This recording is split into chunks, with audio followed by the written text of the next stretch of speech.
Grandma Annie's story time. Ish. Snow Day by Barbara M. Joosse, illustrated by Jennifer Pincus, published by Scholastic Incorporated. The snow came at night, swirling and swishing. It piled on the ground in big peaks. In the morning, the plow could not get through. Neither could the school bus. Robbie and Zippy were the first to see the snow. Robbie blew on the window pane and watched his breath freeze into lace. He scratched out his name, R-O-B-E-Y. Zippy barked at a crow. His breath froze on the window, too. "It's a snow day!" Robbie yelled, dancing across the floor in his bare feet, twirling like the flakes in the sky. Zippy barked and twirled like a furry flake. Robbie ran into his sister's room. "There's tons of snow outside," he shouted, bouncing on the bed. Louise looked out the window. "Wow, I bet they call off school. Let's go listen to the radio." When the radio announcer said their school was closed, Robbie and Louise let out a yelp. Zippy jumped in the air. "I'm going to watch TV," said Louise. "It's dumb to waste a snow day on television," Robbie said to Zippy. "Let's wake up Heather." "Heather," Robbie said into Heather's sleeping ear, "it's a snow day. There's no school." "Ugh, good. Wake me for lunch." Forget about Heather rain. was too grown up to be We need excited about the snow. not rain. She covered her head with her blanket. Only her foot stuck out. Zippy nibbled it.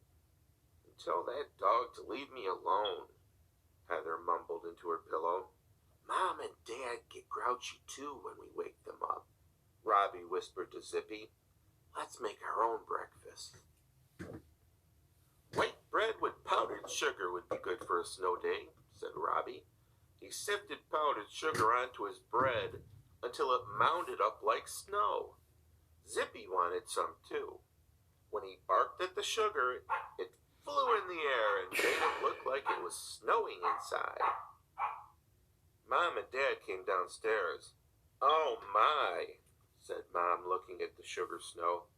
"It looks like you made your own breakfast." "Yes," said Robbie, "and now we're going outside." Dad helped Robbie button up his jacket. Robbie helped Zippy into his. Mom put a scarf around Robbie's face. "Have fun, dear," she said. Robbie and Zippy were the first ones to mark up the snow. They ran and ran, kicking and licking and skidding. Soon their footprints were everywhere. Robbie pulled his scarf off his face and ran up to the living room window. "Louise!" he shouted. "Let's make snow angels!" Louise looked at Robbie's flattened face. "Okay," she said. Louise and Robbie fell onto the snow and flapped their legs and arms.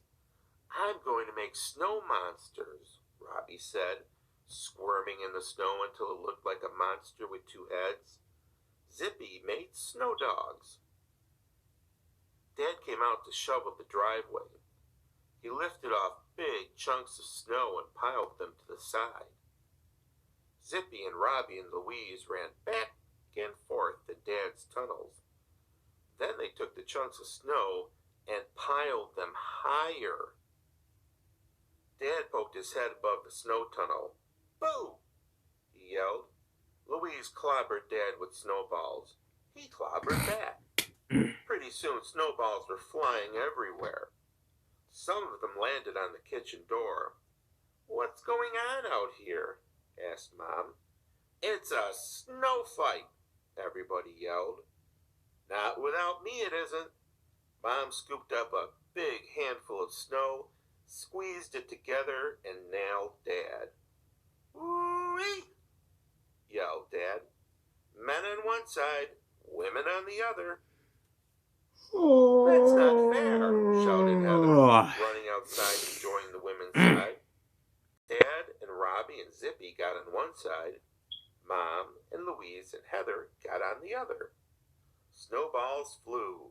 Because I don't like Everybody turning in whooped blank. and hollered and threw and ducked until they fell on the snow, I don't like blank. exhausted. Uh-oh, it's snowing again, said Mom. It's time for Coco. I don't like return. Means failed. Robbie and Louise and Heather carried in armloads of wood, Nah. stomping the snow off I their don't like boots in 0 the doorway. points.